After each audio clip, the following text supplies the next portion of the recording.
My name is Leo. I'm Brazilian, 28 years old, and until the other day, my life was as normal as anyone's. I worked at a bar in São Paulo, didn't make much, lived paycheck to paycheck, but everything was fine. I never imagined I'd end up in the middle of the ocean, serving champagne to millionaires on a luxury cruise, and I certainly never imagined I'd get tangled up in the biggest mess of one of Europe's wealthiest families. It all started about 4 months ago. I was serving a beer to some stuck-up foreigner at the bar when I overheard that they needed people to work on a cruise ship. The pay was in euros, the tips were good, and it came with food and a place to sleep. I had the interview the next day, and 2 weeks later there I was walking up the gangway of a ship called the Royal Sun. Picture something huge. It looked like a floating building. The floors shone so much I was afraid I'd slip. Everything smelled like expensive perfume. At first all I thought about was working, saving up money, and going back home. But I started noticing some strange things in the very first week. The ship belonged to Mr. Ernesto Valdez, a Spaniard, a billionaire in the cargo and tourism shipping industry. The guy literally owned his own cruise ship, and according to the gossip, he was turning 80. They said he was sick, something of a recluse, but that he was going to throw a massive party to celebrate his birthday. I had never seen people so rich, and at the same time so weird. There were women walking around in dresses that looked like they cost as much as a car. There were guys wearing white suits with golden shoes, and everyone was pretending to be happy, but I could see in their eyes that something was wrong, like a smile on their lips but desperation in their eyes. One day, I was collecting glasses near the main ballroom, and I overheard 2 women talking. One of them was saying, "If Ernesto dies before he signs, most of the inheritance will disappear. You understand, don't you?" The other replied, "Of course, that's why we need to act fast." At that moment, I pretended to be cleaning the floor, but my ears were burning. I started to realize that the whole vibe on that ship was strange. It seemed like everyone was there for the birthday, but also for another reason. A Spanish waiter, my shift partner, told me, "Leo, be careful. These people smile to your face, but they'll stab you in the back. They're not like us." I laughed, but deep down I started to get nervous. On the day of the party, the ship was all lit up. There were white flowers everywhere, classical music playing, and champagne flowing nonstop. I was serving the tables but paying attention to everything. I saw Mr. Ernesto arrive in the ballroom, an old man, thin, with all white hair combed back. He had security around him, a doctor at his side, and a young woman holding his arm. Must have been one of his granddaughters. When he entered, everyone applauded, but even as he smiled, you could see he was weak. He walked slowly, breathed heavily. The ship's captain got on stage to speak. "Tonight we are celebrating the life of our dear friend Mr. Ernesto Valdez, a man who built an empire and inspires us all." Applause, camera flashes, the music swelling. But from my corner I saw something else. I saw people whispering, exchanging glances. I saw one guy swallow hard when he heard Ernesto's name. Something was wrong. At that moment I heard a sentence that never left my head. One of Mr. Ernesto's sons, a guy in a navy blue suit, turned to his brother and said quietly, "If the old man talks about the will tonight, we're screwed." I froze. Carla, the ballroom supervisor, noticed my shock and came over. "Leo, don't listen to anything. Just do your job. Around here, people who listen too much end up at the bottom of the sea." She said it with a laugh, but her eyes weren't laughing. I went back to serving the tables, pretending nothing had happened. But my heart was beating so hard it felt like it was going to tear through my uniform vest. And that's when I thought, if I had known what was going to happen in the next few hours, I would have jumped off this ship before the party even started. When the captain's speech ended, everyone began to spread out through the ballroom. There was live music, violinists playing in a corner. The smell of fancy food filled the air. Caviar, lobster, things I don't even know the name of. I was there, tray in hand, trying to stay invisible. But every now and then my eyes would dart over to Mr. Ernesto. He was at a huge table, surrounded by his children, grandchildren, and a few people who seemed to be there just to suck up to him. Carla, my supervisor, called me to a corner. "Leo, go serve the champagne at table 7, and please pretend you don't hear anything." I tried to joke. "Don't worry, Carla, I'm just a piece of furniture with a tray." She laughed, but without joy. "Better that way, because there are people here who are capable of making you disappear." I went to table 7. There were 2 men and 1 woman, all looking unfriendly. They barely glanced at me as I served the glasses. One of them said quietly to the other, "The old man needs to decide tonight, otherwise it's every man for himself." The other replied, "He's going to talk, I know it. And if he mentions what happened in Cuba, it's all over." Cuba. The word sounded strange to me, but I pretended I didn't hear. I kept serving. I went back to the bar. A Spanish colleague, Javier, nudged me. "Leo, did you know this cruise is full of relatives the old man doesn't even like? They're just here to see who gets the money." I sighed. "And I'm just here wondering if the tips will be on a card or in cash." Meanwhile, Mr. Ernesto stood up slowly, supported by one of his sons. He went to the stage again. The room fell silent. He took a deep breath and said, "Friends, family, I want to talk about the future, about my will." The entire room seemed to stop breathing. Suddenly, the lights flickered. A shrill sound echoed from the speakers. It sounded like feedback. Everyone jumped. When the lights came back on, Ernesto was gone. Carla appeared at my side, pale. "Leo, did you see where he went?" "No, he just vanished. Maybe he went to the restroom. Or they threw him overboard." "Carla, don't joke about that, Leo. This isn't a telenovela." But from the look in her eyes, you could tell she was thinking the same thing. A quiet rush began. 2 security guards hurried past, speaking French. Members of Ernesto's family approached, nervous. One of his sons, the one in the blue suit, was shouting quietly at a tanned blonde man, "If my father shows up talking about the will, you'll be dead to me." Carla returned, breathless. "Leo, listen up. The ship is going to make an unscheduled stop. It seems they're thinking of evacuating the ballroom." "Evacuate? Why?" "Because the owner of the ship is missing, Leo. This isn't normal." I tried to stay calm, but my hands were shaking so much I almost dropped the tray. And deep down, all I could think was, the old man mentioned his will, and seconds later he disappeared. That's no coincidence. At that moment, the music stopped. The captain took the stage again. He picked up the microphone and announced, "Honored guests, please remain calm. Mr. Ernesto is fine. He just needed to step away for a moment." No one really believed him. The murmuring continued. Carla nudged me again. "Leo, do you think he ran away?" I looked at the crowded room full of rich men with scared faces. "I don't know, Carla. But if the old man disappeared, it's because he's afraid of something. Or someone." And I thought, if he doesn't come back, I think this ship is going to sink, not in the water, but in dirty secrets. After the captain told everyone to stay calm, the room got even more tense. It was people whispering in French, Spanish, Italian, a total madhouse of the rich. Carla pulled my arm. "Leo, I don't like this at all. Did you notice that none of the family is looking for Ernesto? They're all just talking amongst themselves like they're plotting." I said, "Yeah, Carla. They seem less worried about the old man than about the old man's money." She looked at me seriously. "Exactly. Because if he died or ran away, the will could disappear." Meanwhile, I saw Ernesto's son, the one in the navy blue suit, gesturing wildly in a corner. He was talking to a tall, elegant blonde woman with a necklace that looked like it was worth a small car. "I told him not to bring up the will here. Now we'll have to find another way." The woman retorted coldly, "And what if he talks about Cuba? You know what that means for all of us." I kept pretending to arrange glasses, but my heart was racing. Suddenly, Javier, my Spanish colleague, appeared out of nowhere, panting. "Leo, did you hear? They're saying the old man has a son out of wedlock in Cuba. If that's true, half the inheritance changes hands." I stared at him, wide-eyed. "You're kidding." "No, man. The blonde woman who was with Ernesto at the entrance. They say she's the one who handles the papers for this secret son." Carla showed up again, almost tripping over the hem of her dress. "Leo, I saw a security guard try to grab the blonde woman's tablet, but she wouldn't let him. Told him to mind his own business." "Carla, if her tablet has proof of this son, she's in more danger than Ernesto." She looked at me, frightened. "Leo, what if they kill her?" "Stop it, Carla. You think you're in a Netflix series? And you don't? Look where we are, Leo. On a Billionaire's cruise with people disappearing."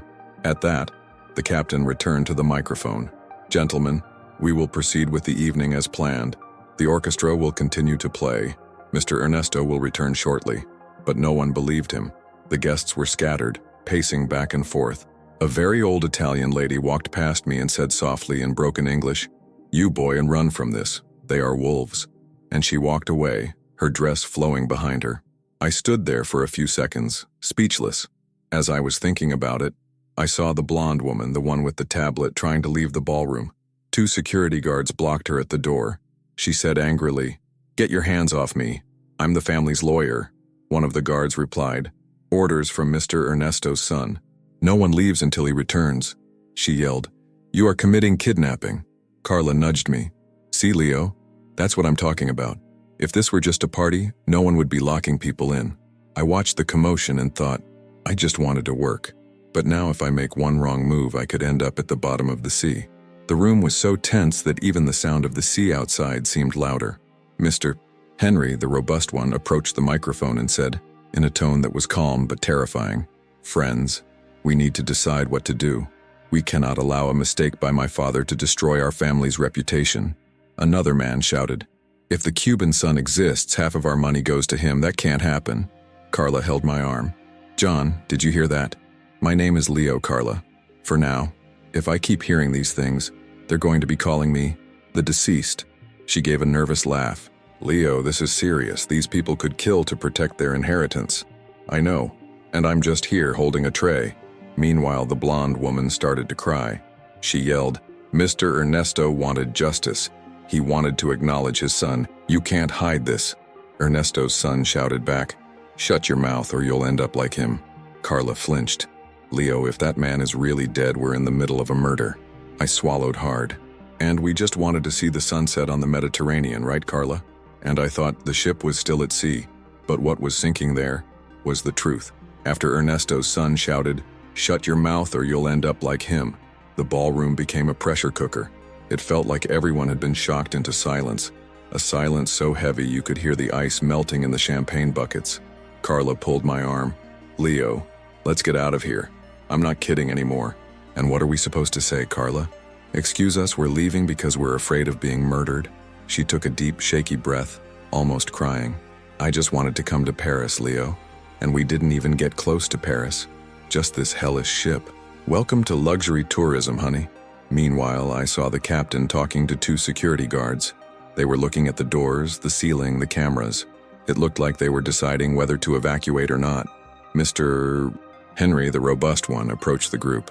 I only caught pieces of what he said. "If we don't find the old man by morning, we need to officially declare him missing. But not now. Not yet." Carla's eyes widened. "Declare him missing? That's the same as saying he's dead, Leo." "It is. And then everyone here will fight for the biggest piece of the pie." She was trembling. "My God, Leo. What if Ernesto is trapped somewhere on the ship? Or floating out there?" "Leo!" Meanwhile, the blonde woman, the lawyer, was sitting in a chair, being comforted by two young women. She was crying, wiping her face with a tissue, but she spoke loudly. He wanted to acknowledge his son. He was going to change everything. He was going to split the inheritance. He's not a monster. Mr. Pierce, thin and gray-haired, approached her and said, in a snake's voice, "You talk too much, counselor, and your tablet is going to disappear if you keep it up." She looked up, her face red. "You can kill me, but I have copies. And if I die, everything goes to the press." Carla whispered, "Leo, that woman is going to disappear. I can feel it. And if she disappears, Carla, we'll know we're in a movie, not on a ship." The room was divided. One group approached the stage, wanting to talk to the captain. Another group huddled in corners, whispering. I saw faces I recognized from the newspapers. Businessmen, politicians, influencers, all there, sweating, afraid. Javier, my colleague, came over and said, "Leo, I heard a guy say they're going to try to cover this up with money. They're going to pay to pretend the old man is alive. And what if he's not? Then they'll make up that he's traveling, or that he's sick. But they won't let the Cuban son appear. That's for sure." Meanwhile, Mr. Borges, gray-haired, got on stage, took the microphone, and said, "Gentlemen, we need to calm down. We have to protect my father's legacy. If anyone leaks these things, we will all go down together." A woman shouted from the back, "And who protects his son? Or are you all going to pretend he doesn't exist?"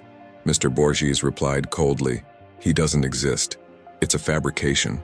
And anyone who says otherwise will be against this family." I looked at Carla. "Did you hear that?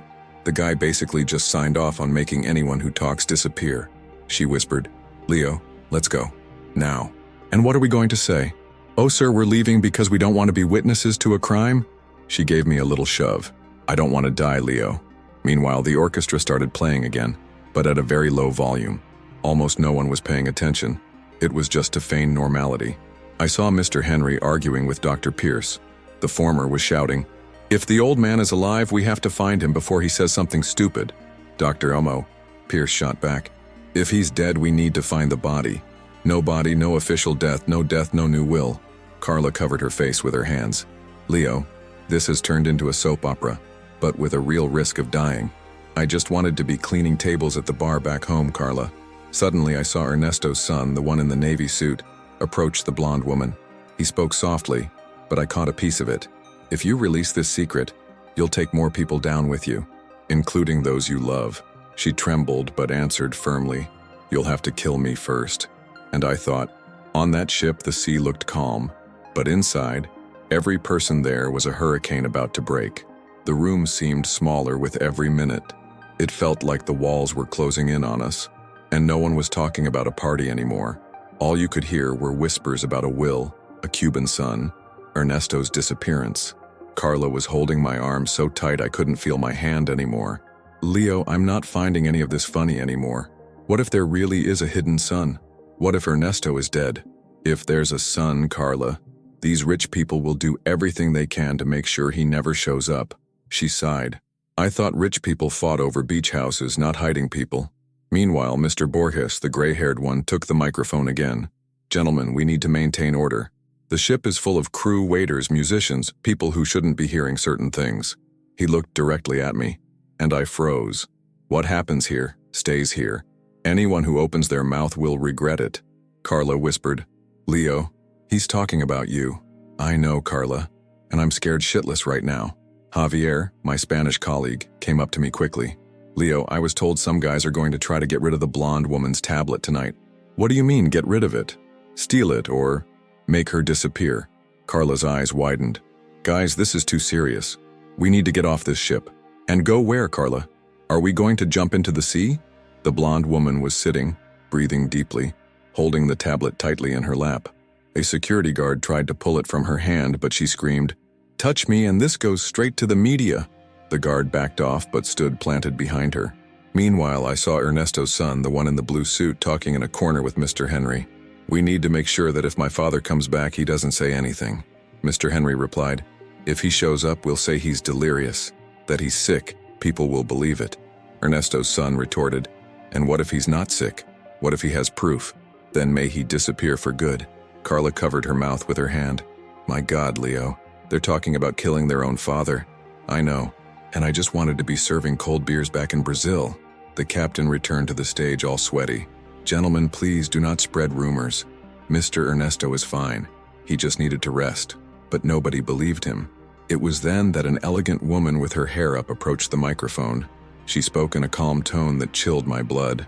I've worked for Mr. Ernesto for the last 30 years. I know things no one here knows.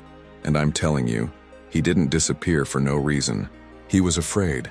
Someone shouted, Afraid of what? She took a deep breath. Afraid of you. The room erupted in shouting. Some were cursing, others were telling her to shut up. Mr. Borges approached her, furious. You're fired. You're making things up. She replied firmly, I'm not afraid of you anymore. Mr. Ernesto told me he wanted to correct past mistakes, that he had a son, yes, and he wanted to leave half his fortune to him. At that moment, a man from the back of the room shouted, If this gets out, we're all dead. Do you have any idea what this means? Banks, companies, governments, it could all come crashing down. Carla looked at me, desperate. Leo, we're in the middle of a war, and we don't even have a bulletproof vest, Carla. I saw Ernesto's son sweating, trembling. He got on stage and snatched the microphone from the woman's hand. No one is going to destroy this family. My father is not dead, and there is no son in Cuba. That is a lie. The woman shouted back, Then prove it. Show us where he is. Ernesto's son was speechless. Carla grabbed my arm. Leo, I'm genuinely scared. This is going to end in death, I feel it. I swallowed hard, and I feel that if I get out of here and say anything, I won't even make it back to Brazil. At that moment, the captain took the microphone. No one leaves the ballroom. We have orders to search everyone. And I thought, at that point, no one was trapped on a ship anymore. They were trapped in a cage of secrets. The mood in the ballroom hadn't been festive for a long time. The orchestra was playing at such a low volume it sounded like elevator music. And even so, no one was paying attention. Carla was clinging to my arm, her skin cold. I could feel her heart beating fast. Leo, I feel like if we stay here, we won't get out alive. And if we try to leave, they'll think we know too much, Carla. She sighed, her voice choked. I just wanted to be at home in my slippers watching a soap opera. I ran a sweaty hand over my face. And I just wanted a grilled cheese and coffee, Carla. Not this damned ship. Meanwhile, Ernesto's son, the one in the blue suit, was on stage speaking quickly. Sweat was pouring down his temples. Gentlemen, everything you're hearing here is nothing but rumors. My father is fine. Tomorrow he will appear, and all this will be forgotten. But no one seemed to believe him. Some men were shaking their heads, nervous. Others stared at Ernesto's son as if they wanted to kill him. Mr. Henry raised his voice. And if he doesn't appear? Are we going to be held hostage by your silence? This story about the Cuban son won't just disappear on its own. Mr. Borges replied coldly. The Cuban son is a fantasy created to get money from the family. He doesn't exist. The blonde woman, the lawyer, shouted from the back of the room. He doesn't exist? I have documents, photos, witnesses. He exists, all right. And Ernesto wanted to sign everything before he died. The confusion grew, people shouting. A champagne glass fell and shattered on the floor. The sound echoed through the room like a gunshot. Carla covered her ears, frightened. Leo, this is going to end in bloodshed. Calm down, Carla, calm down. But I wasn't calm myself. I looked at the walls covered in white fabric, at the golden columns, at the crystal chandeliers. Everything looked beautiful, but it made me want to puke, because no one inside was human anymore. They seemed like animals defending their territory.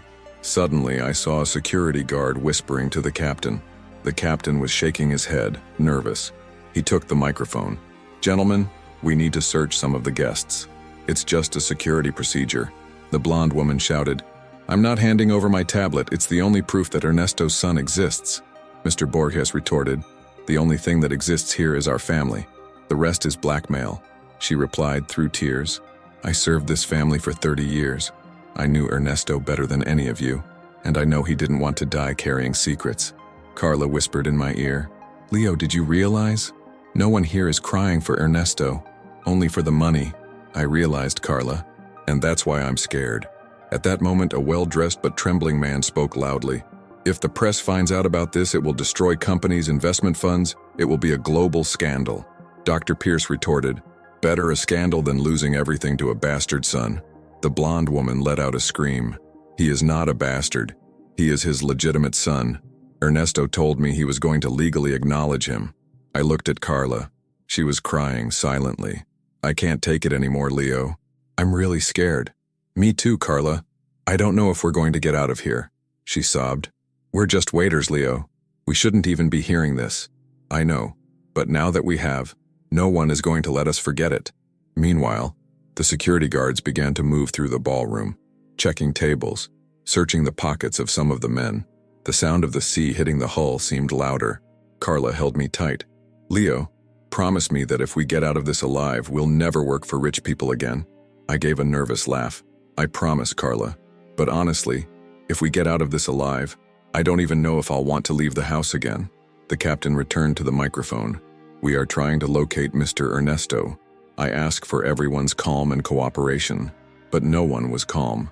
I thought the ship was still afloat, but inside everyone was already drowning in their own fear. The captain was trying to calm the room, but he might as well have been talking to the walls. The guests were scattered in small groups, talking softly, looking over their shoulders, as if each one was afraid of being the next target. Carla was clinging to my arm, her face wet with tears. Leo, what if the police get involved? What if they come after us too? Carla, nobody here cares about us. They're only looking at each other. To them, we're invisible. But deep down, I didn't really believe what I was saying, because I saw those suspicious glances, including the ones directed at me. Meanwhile, the blonde woman, the lawyer, stood, trembling, holding the tablet to her chest as if it were a bulletproof vest. You can threaten me all you want, but Ernesto wanted the truth to come out. He told me he wouldn't die without acknowledging his son. Ernesto's son in the blue suit roared, Liar, you just want money. You've always wanted money. She replied, I've spent 30 years inside this family. I know what you hide. I know about the secret accounts. I know about the influence peddling. And, yes, I know about the Cuban son. The commotion started again. People shouting, pointing fingers, some men holding their wives by the arm to keep them from saying anything. Mr. Henry, red as a beet, bellowed, This woman is making everything up. Ernesto never told me anything about this. She shot back, Because he knew you'd be the first to try to kill him. Carla shrank beside me. Leo, this is going too far. I'm afraid I'm going to hear a gunshot any second. I swallowed hard. Carla, if it were just a gunshot, we could at least run. The problem is they can kill us without a weapon. They just have to throw us into the sea. Her eyes widened. Don't say that, Leo. But it's true, Carla. Around here, a waiter's life is worth less than a champagne cork. I saw Mr. Borges, the gray-haired one, speak in a tone that was calmer, but sinister. Gentlemen, we need to think rationally. Even if Ernesto has a son, this cannot get out. If the press finds out, the stocks will crash. There will be a banking crisis. Governments will want to know where the money is coming from. The blonde woman shouted, "What you're afraid of is losing your luxury. Afraid of losing your islands, your planes, your offshore accounts." The room was getting stuffier. The air conditioning didn't seem to be working. I saw sweat running down the men's temples. Makeup smudged on the women's faces. Javier appeared at my side, whispering quickly, "Leo, I heard some guys are planning to get rid of the blonde woman tonight." Literally. My eyes widened. "You're kidding." "No, man. The blonde security guard said it just a little while ago. If she falls into the sea, the secret dies with her."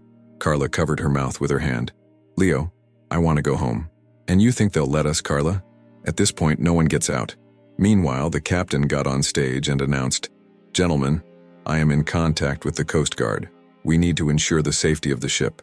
Mr. Ernesto has not yet been located, but all indications are that he is on board."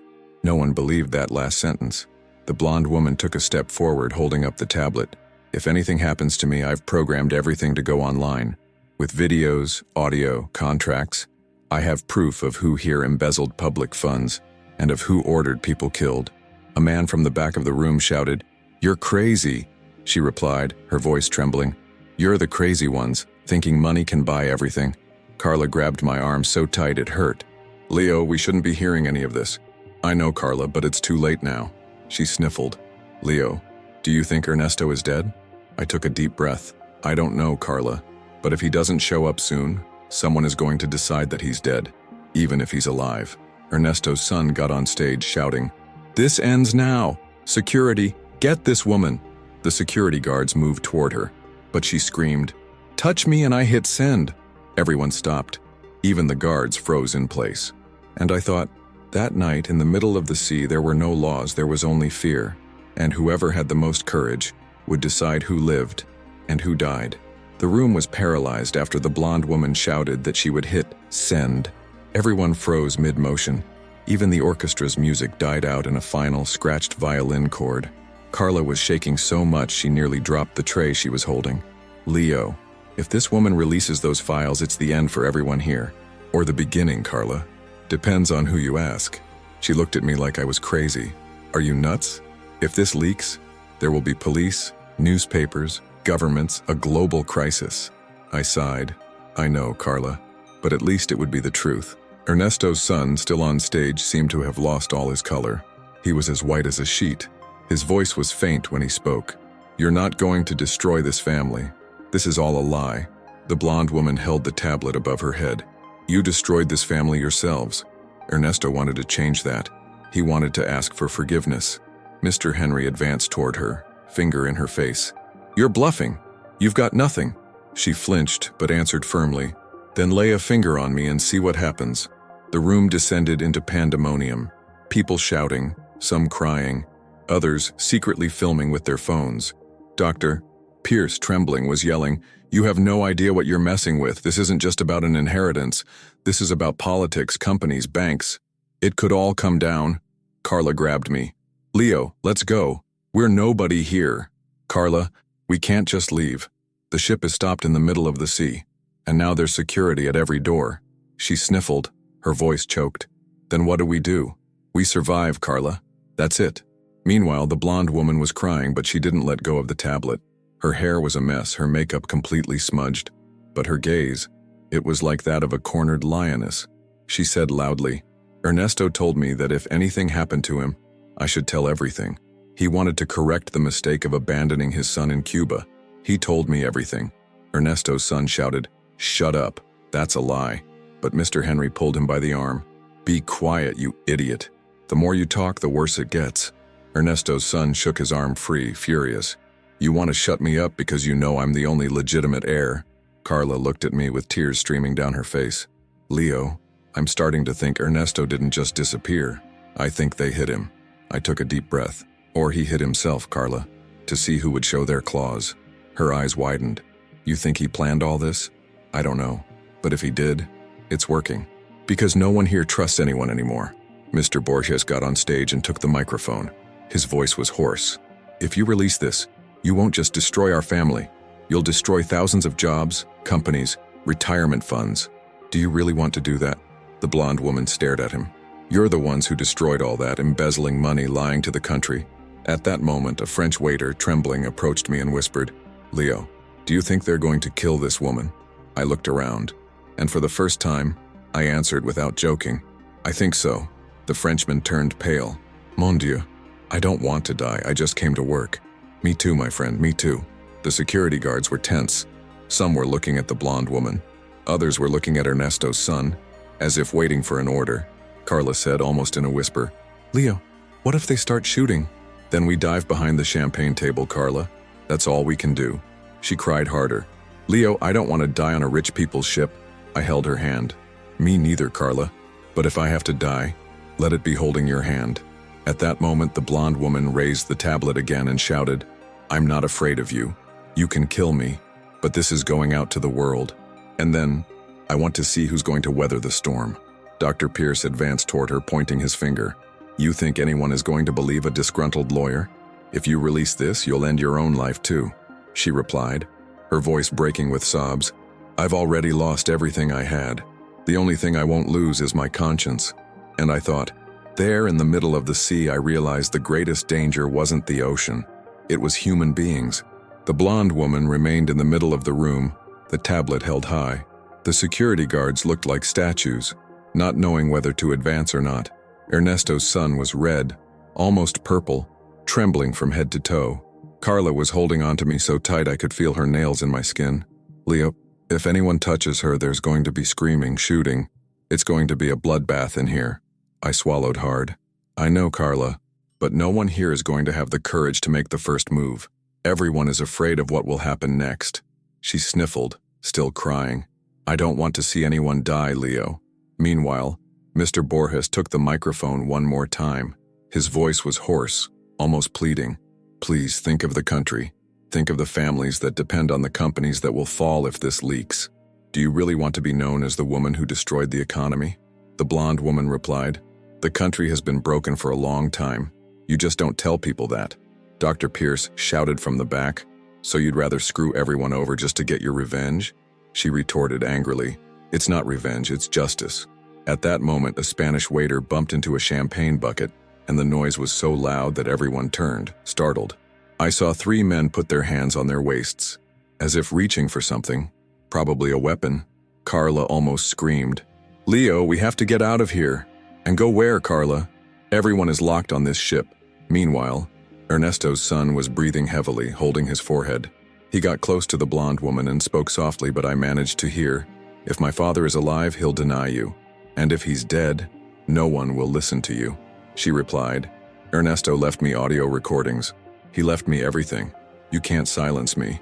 Mr. Henry, sweating, said loudly, What if we pay you to disappear? How much is your silence worth? The woman stared at him with disgust. There isn't enough money in the world to buy my conscience. Mr. Henry grunted. Everyone has a price. She shouted, Not me. The room turned into pandemonium again. Some men were yelling, telling her to shut up. Others were telling them to let her speak. I saw a woman faint near the bar. 2 security guards rushed to help. Carla was shaking so much it looked like she would fall. Leo, this is going to be a tragedy. Carla, I know, but don't do anything sudden. Stay here with me.